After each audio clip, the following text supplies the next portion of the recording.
And with this, the scene shifts, and we see Taya, who is sitting in a discipline committee meeting. There, Mari tells everyone, I have 2 new members, and she makes Taya and the boy stand up. She says, this is Tatsuya from Weed and Shun Morosaki from Bloom. They are our new members of the discipline committee. Seeing a member from Weed joining, some of the members ask Mari, will they be of any use to us? To this, Mari replies, yes, Tatsuya is worth it for this job. I have seen his skills myself. After saying this, Mari and the others salute, concluding the meeting. As they are leaving, Mari informs Taya about his new gadgets and says, from today, you will use these devices. They will enhance your powers. Tatsuya asks, can I use 2 CID devices at the same time? Hearing this, Mari hesitates for a moment, but then agrees. In the next scene, we see Morosaki telling Taya, you are from Weed. Can you handle 2 CID devices at once? Meanwhile, inside a festival, Tatsuya is on duty for the discipline committee. There, Taya notices some people harassing Erika and forcing her to join their club. Seeing this, Tatsuya steps forward to help Erika, using his CID device to rescue her. During this, 2 buttons on Erika's shirt come undone, and Tatsuya, feeling embarrassed, turns his face away. Seeing this, Erika asks, hey, you didn't see anything, did you? Tatsuya replies, I saw a little. In the next scene, we see Tatsuya and Erika watching a kendo match. During the match, Tatsuya notices a boy trying to win by using a CID device. Seeing this, Tatsuya, as a member of the discipline committee, steps in to stop him. The boy attacks Taya, but Tatsuya easily dodges and catches him. Tatsuya then calls the discipline committee and says, I have caught a boy engaging in criminal activity during the fight.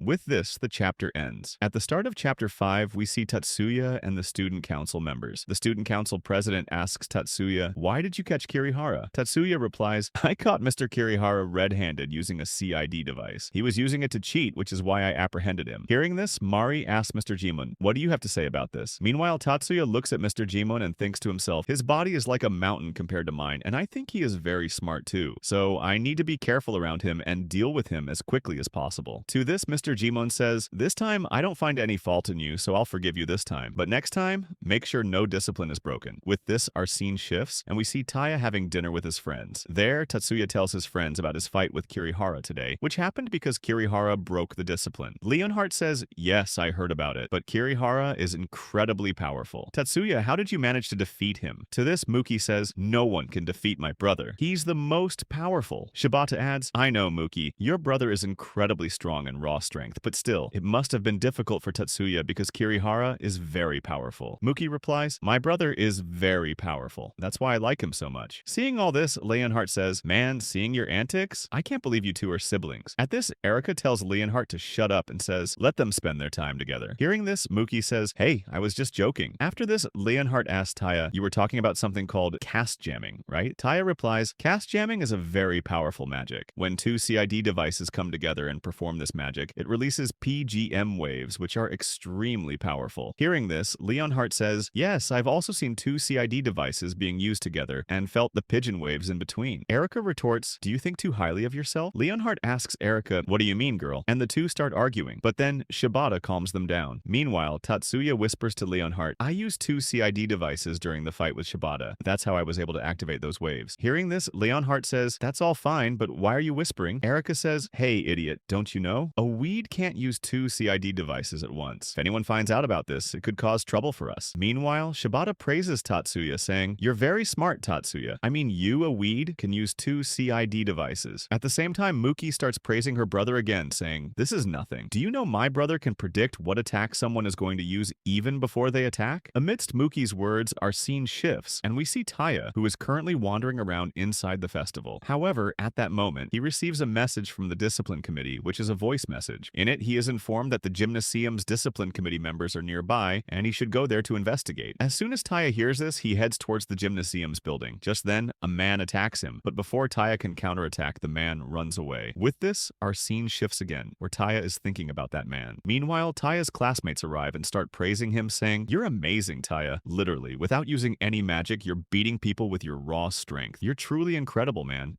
And you've become really popular too. Muki is also hiding behind a wall, listening to all this, which Taya notices. After this, in the next scene, we see Tatsuya and Muki going somewhere. On the way, Taya meets Mibu, who thanks him for helping her in the fight against Kirihara. Taya says, it was my duty. Then Mibu asks Taya, can we hang out for a while? Taya replies, I'm a bit busy right now, but can you wait for a minute? Mibu says, okay, then I'll wait for you at the cafe. As Taya is about to leave, Muki says to him, brother, you're going to meet Miss Mibu, right? I'm feeling really uneasy. You've built such a good reputation reputation in school so quickly, and I'm afraid that if someone finds out about your real powers, they might use you for their own benefit. So please take care of yourself. Taya replies, don't worry, sister. I know what I'm doing. With this, our scene shifts again, and we see Taya and Mibu together. Taya asks Mibu, why did you call me here? Mibu says, what can I say? I really don't like the discipline committee people. I mean, how useless are they? Why are they even called Bloom? A weed like you has to do their job. All the members of the discipline committee are completely lazy. Hearing this, Taya says, if you don't know, let me tell you that I'm also a member of the discipline committee. Mibu, surprised, says, what? You, a weed, are a member of the discipline committee? Oh, I mean, I was just saying that the discipline committee people are actually really great. The discipline committee is the best. After this, Mibu says to Taya, actually, I came here to ask you if you could join our team for kendo. Hearing this, Tatsuya says, no, I'm fine in the discipline committee. Mibu replies, no, you have to join our team, Tatsuya. Otherwise, how will we prove it? Tatsuya says,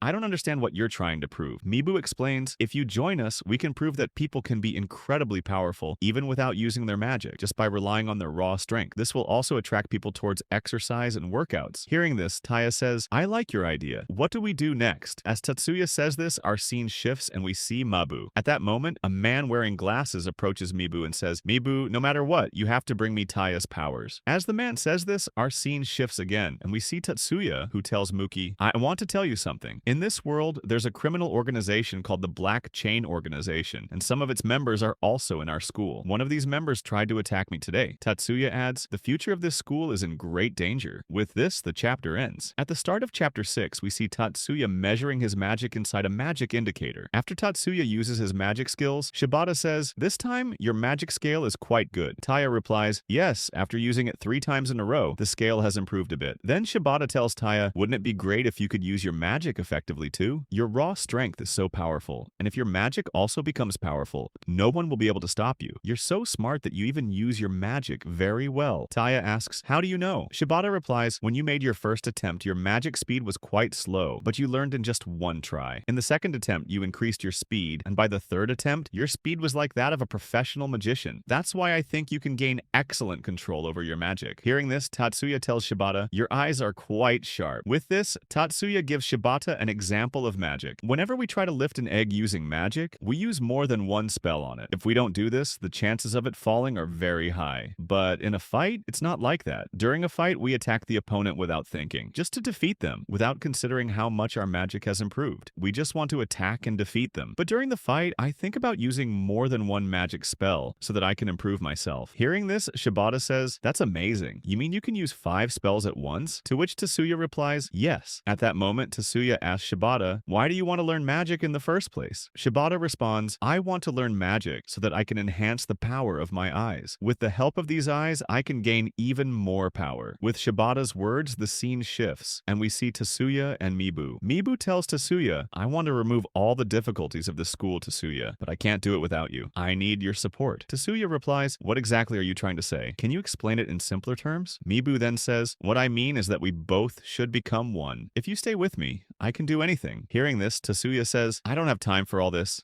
and walks away. The scene shifts again, and we see Tatsuya in the cafeteria. Suddenly, an announcement is made over the mic. Until our demands are met, we will keep this class hijacked. Fulfill our demands. Hearing this, Tatsuya gets up and leaves. The scene then shifts to the student president and Mari. Soon after, Tatsuya and Muki also arrive. Seeing them, Mari says to Tatsuya, you're late. Tatsuya replies, yes, I know, but this is not the time to discuss that. Now tell me, do you have any plan to get those people out of the room? Mari says, no, I don't have any plan to get them out. They've even locked the gate with the master key. Hearing this, Tatsuya turns to Mr. Jinmonji and asks, what do you think about this? Jinmonji replies, we shouldn't make any hasty decisions right now. We need to think carefully before taking any action. After hearing this, Tatsuya gets an idea. He calls Mibu and says, I know you're inside, Mibu, and I know you're the one behind all this. Come outside and we will fulfill your demands. We believe your demands are fair and justified. Hearing this from Tatsuya, Mibu unlocks the door, but as soon as she opens it, the discipline committee members capture all of Mibu's allies. Seeing this, Mibu grabs Tatsuya by the collar and says, I thought you were different from them, Tatsuya, but you betrayed me. Hearing Mibu's words, Jinmonji says, that's not true. We have heard your request, and we will take action on it as soon as possible. With Mr. Jinmonji's words, the scene shifts, and we see Tatsuya, Muki, and the president. Tatsuya asks the president, will the discipline committee really take action on Mibu's words? The president replies, Mibu believes that the members of the discipline committee are all filled with blooms. Blooms have always considered themselves superior and have constantly tried to put weeds down. Mibu Mibu wants everyone to be treated equally. There should be no distinction between weeds and blooms. As for whether action will be taken on Mibu's request or not, there is going to be a debate on this matter in the discipline committee this evening. The scene then shifts to the school where students are discussing what might happen in the debate. Some students agree with Mibu, saying that discrimination should not exist, while the blooms argue, the weeds are already being treated fairly. They don't even know magic, and we are superior to them. Amidst these conversations, we see Shibata talking to a bespectacled man. While they are talking, Tatsuya notices them. The moment he sees the man with glasses, he realizes that this is the same person who attacked Tatva in the previous episode. With this thought in mind, Tatsuya approaches Shibata and asks, "How are you?" Shibata replies, "I'm absolutely fine, Tatsuya." Seeing Tatsuya, the bespectacled man turns to Shibata and says, "Shibata, I have some work to do. I should leave now." Saying this, he walks away. After he leaves, Tatsuya asks Shibata, "Who was that?" Shibata explains, he is the leader of the kendo team, and he has powers similar to mine. His eyes are extremely sharp. Hearing this, Tatsuya says, "Yeah, I noticed. He wears glasses just like you." Then, in his mind, Tatsuya thinks, "Same power as Shibata?" The scene then shifts, showing Tatsuya and Muki sitting with their master. Tatsuya asks, "Master, do you know a bespectacled guy named Suka?" Tatsuya's master replies, "Yes, I know him." Suka-sa Kino is also known as Kino I Komona. Neither his parents nor his grandparents had magical powers. They were just like any other ordinary family. The eyes he possesses were inherited from his ancestors. Tatsuya asks, "Did you already know that I was investigating him?" His master replies, "No, not at all. I had no idea about this. I already knew him from before. It's true that I am a monk, but before that I was a shinobi. I remember the history of all those people who could become a problem for society in the future." Hearing this, Muki asks her master, "Does Sukasa have any connection with Blanche?" Their master replies, "Sakasa's stepbrother is the leader of Blanche's Japanese branch, and he is also involved in some illegal activities." After this, we see a man distributing rings to a group of people, and Meibu is among them. The scene then shifts to the discipline council debate, where a weed student stands up and says, "We are treated like animals. No one considers us as equals. They behave with us as if we are some kind of disease. How long will this discrimination continue?" After this, President Mayomi steps forward to give a speech and says, "I cannot deny that there is discrimination among students. The Student Council and Discipline Committee have officially banned the words bloom and weed, yet some people still use them. As the president of the Student Council, I want us to tear down this wall of discrimination. Whether it's Course 1 or Course 2, at the end of the day, we are all students of this school. What matters most is the time we spend here, because the precious memories we create together will stay with us forever." Hearing her words, the crowd starts clapping, but suddenly the school is attacked, throwing the student council into chaos. Students start running in panic. Amidst the commotion, a poisonous smoke grenade lands in the middle of the student council. However, just in time, Hazo uses his magic to throw the grenade out. Impressed by Hazo's quick response, Tatsuya watches in admiration, but Hazo ignores him. Soon, several terrorists begin to storm in, but Mari stops them all at once. Tatsuya says, "An MI field? Did she just replace the gas in their masks with nitrogen?" He is even more impressed. Meanwhile, a fierce battle is happening outside. A terrorist fires a rocket launcher toward the school. Tatsuya tells Mari, "I'm going outside to handle the situation." Muki says, "I'll go too." Mari replies, "All right, take care of yourselves." And with that, the chapter ends. At the beginning of chapter 7, we see Leonhardt fighting the terrorists. Just as a terrorist is about to attack him from behind, Muki arrives in time and saves him. Afterward, Leonhardt, Tatsuya, and the others regroup. Erika informs them, among these terrorists, one of them is Mibu. They are all working together to take over the laboratory. At the same time, the doctor standing nearby reveals that the terrorists outside are merely a distraction. The real terrorists have already infiltrated the school, and they were able to do so with Mibu's help. The doctor then adds, "If possible, please forgive Mibu. She's only doing this out of ignorance." Hearing this, Tatsuya responds, "Can you explain to me properly what exactly is going on?" The doctor then explains, Mibu was last year's kendo champion. After winning, she wanted to move to class 2, but because she was a weed, the discipline committee and others didn't allow her to transfer. That's why she's doing all this. After hearing this, Tatsuya says, "I don't care about any of that. Mibu has made a huge mistake, and she will pay for it." Saying this, he starts walking away. Just then, Leonhardt calls out from behind, "Aren't you being a bit too harsh, Tatsuya?" Tatsuya replies, "Thanks for your sympathy, but I'm not stopping." With that, he, Erika, Muki, and Leonhardt move forward. As they advance,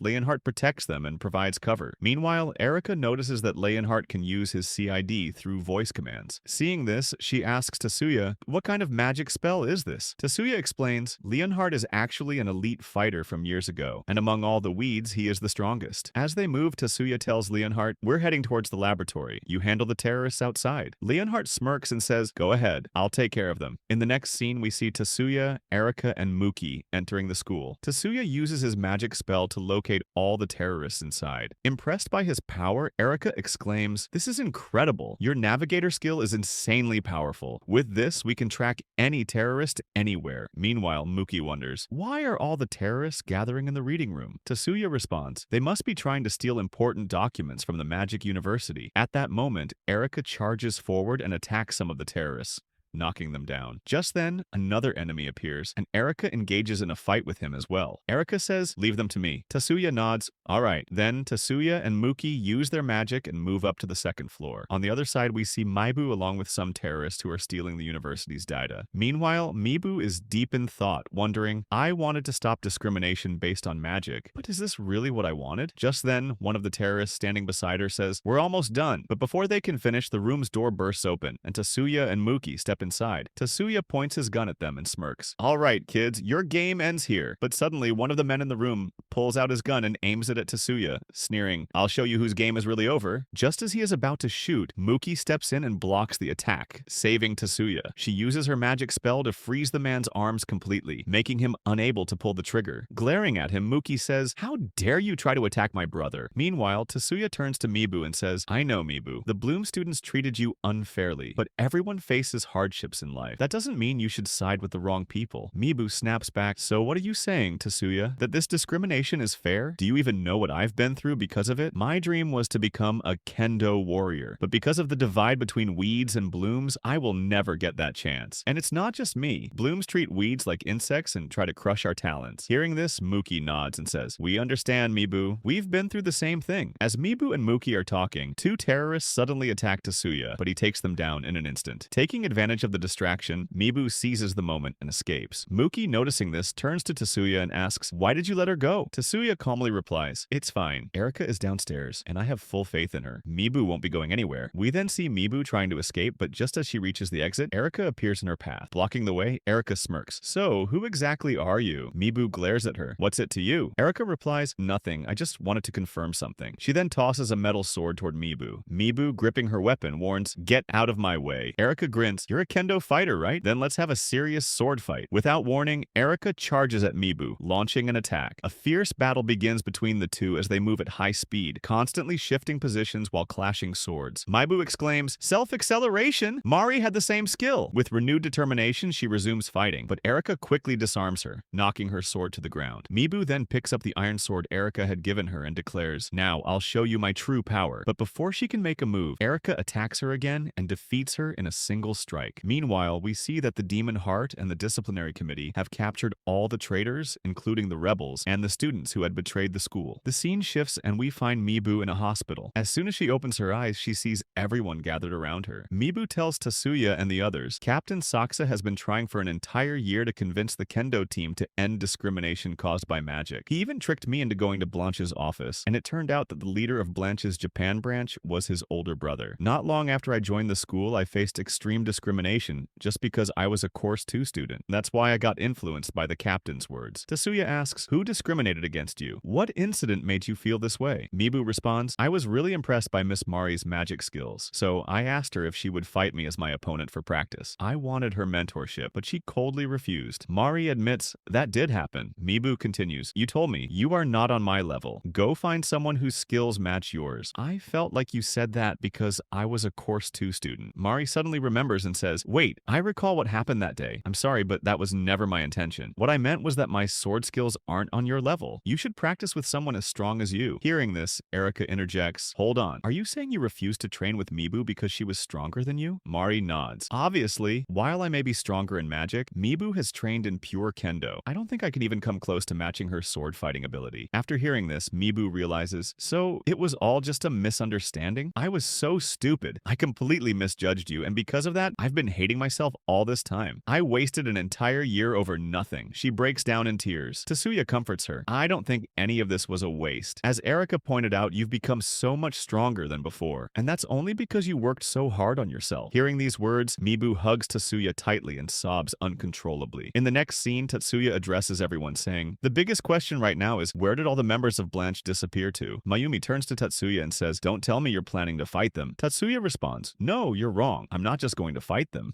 I'm going to eliminate them completely. Mari warns, that's dangerous. This isn't something a student should be doing. Mayumi agrees, yes, I'm against this as well. Matters outside the school should be handled by the police. Tatsuya counters, so does that mean you want to send Mibu to jail for attempting robbery? Jumonji adds, that's actually a good point. That's why you don't want to involve the police. But before you go, remember, those people are terrorists. Miss Mari and Miss Mayumi would never put their students' lives at risk. Tatsuya nods. I know. That's why I didn't ask for the student council's help. Jumonji asks, so you're planning to go alone? Just then, Miyuki steps forward and says, I'm coming with you. Erika adds, me too. Jumonji also decides to join them. Mibu pleads, if you're doing this for me, please don't. I don't want you risking your lives because of me. Tatsuya responds, I'm not doing this just for you. My community was involved too. That means the terrorists will target us next, and anything that disturbs my or Miyuki's life, I will eliminate it. They begin tracking the terrorist's location. Tatsuya states, we'll need a car to get there. Jumonji offers, I'll handle that. Mayumi is surprised and asks, Mr. Jumonji, you're going too? Jumonji replies, as a proud member of the 10 Master Clans, it is my duty. Hearing this, Mariumi says, then I'll go too. However, Mari stops her, saying, as the student council president, you can't leave the school in this situation. Mayumi sighs, all right, I understand. Jumonji is walking toward his car when Kirihara appears and says, I'm coming with you. Jumonji warns, this mission is dangerous. Tell me, why do you want to go? Kirihara replies, I've always admired Mibu's swordsmanship, but at some point her intentions turned dark, and that really hurt me. Jumonji asks, is that why you tried to use magic against her in the middle of the match that day? Kirihara sighs, I didn't want to, but I was angry, and I lost control for a moment. But now I've realized that her intentions were never truly evil. She was manipulated by others, and those who used her for their own benefit. I want to teach those terrorists a lesson, so please let me come with you. Hearing this, Mr. Jumonji finally agrees and allows him to join. And with that, this chapter comes to an end. Chapter 8 begins. As the new chapter starts, we see everyone traveling to the terrorist location in Mr. Jumonji's car. While driving, Jumonji turns to Tatsuya and says, since this was your plan, you will also be the one giving out commands. Tatsuya looks at Leonhardt and says, you will keep an eye on the escape routes outside. He then turns to Erika. You'll assist Leo with this and also watch out for anyone trying to escape. Erika smirks. And what if we don't bother catching them? Tatsuya replies, that's fine. We don't need to take unnecessary risks. After that, Tatsuya instructs Mr. Jumonji and Kirihara. Both of you take positions near the back entrance. Meanwhile, Miyuki and I will enter from the front. Leo then casts a spell to boost the car's speed, and they crash through the entrance. Inside, as Tatsuya and Miyuki move forward, Tatsuya uses his ability to detect all enemy locations. As they advance further, a group of terrorists appears before them. One of them smirks and says, welcome, Tatsuya. Tatsuya narrows his eyes. Are you the leader of Blanche's Japanese branch? The man grins, yes, you've guessed correctly. I am the leader of Blanche's Japanese branch. Without hesitation, Tatsuya points his gun at him and warns, I'd advise you to surrender. Drop your weapons, put your hands behind your heads, and get on the ground. Hearing this, the Blanche leader bursts into laughter. If you think magic is the only weapon in this world, then you are gravely mistaken. At that moment, all the terrorists aim their guns at Tatsuya. The Blanche leader then says, rather than fight us, why don't you join us? I'm quite interested in your abilities. Tatsuya scoffs, so that's why you used Mibu to get my attention? The Blanche leader smirks, you're quite sharp. That's exactly right. So once again, I extend my offer. Join us. Suddenly, he releases a strange red beam from his eyes, but it has no effect on Tatsuya. Tatsuya calmly responds, a consciousness interference type non-systematic magic, or should I say evil eye? In simple terms, it affects the retina of the target's open eyes and hypnotizes them. That's how you manipulated Mibu, altering her memories. The Blanche leader looks completely shocked. How the hell do you know that? You didn't even use any cast jamming to resist my magic spell. Saying this, the Blanche leader orders his men, kill him. But before they can act, Tatsuya uses his skill and disassembles all their guns in an instant. Witnessing this, the Blanche leader panics and starts running away. Seeing this, Miyuki turns to Tatsuya and says, go after him. I'll handle these guys. As Tatsuya moves forward, one of the terrorists suddenly attacks him with a sword. However, Miyuki quickly uses her magic and freezes the attacker completely. She then warns the others, if any of you try to hurt my brother, I'll make sure you suffer a fate worse than death. With that, she casts another spell and freezes everyone in an instant. Meanwhile, on the other side, we see Mr. Jumonji holding up a magical shield while being fired at from all directions. At that moment, Kirihara rushes in at full speed and slices through the gun of the shooter, taking down the enemies with ease. In the next scene, Tatsuya manages to track down the Blanche leader's location again. The moment he arrives, he once again disassembles all the enemy's guns. Seeing this, the Blanche leader activates his CAD device and starts cast jamming. All his subordinates also activate their CID devices, amplifying the jamming effect. However, Tatsuya calmly analyzes the frequency and says, "Your weapons are funded by Ukraine and Belarus, and you're being sponsored by the Great Asian Alliance." Hearing this, the Blanche leader is completely shocked. Enraged, he orders his men, "Kill him!" But before they can react, Tatsuya swiftly draws his gun and takes them all down. The Blanche leader stares in disbelief and asks, "How are you still using magic inside cast jamming?" As he tries to escape through the back door, someone suddenly slices through it, revealing Kirihara standing there. Kirihara looks around and sees that Tatsuya has already taken out all the enemies. He then asks, "What should we do with this one?" Tatsuya responds, "He's the leader of Blanche." Hearing this, Kirihara's expression darkens. Furious that this man was responsible for manipulating Mibu, Kirihara immediately swings his sword, cutting off the leader's hand. In the next scene, the police arrive at the scene. Mr. Jumonji explains everything to them. Tatsuya also steps outside where Miyuki rushes to him and asks, "Brother, are you okay?" Tatsuya gives her a reassuring nod. "Yes, I'm completely fine." In the final scene, we see Tatsuya visiting Maibu at the hospital. He gently tells her, "The leader of the kendo team has been hospitalized, so you don't have to worry anymore."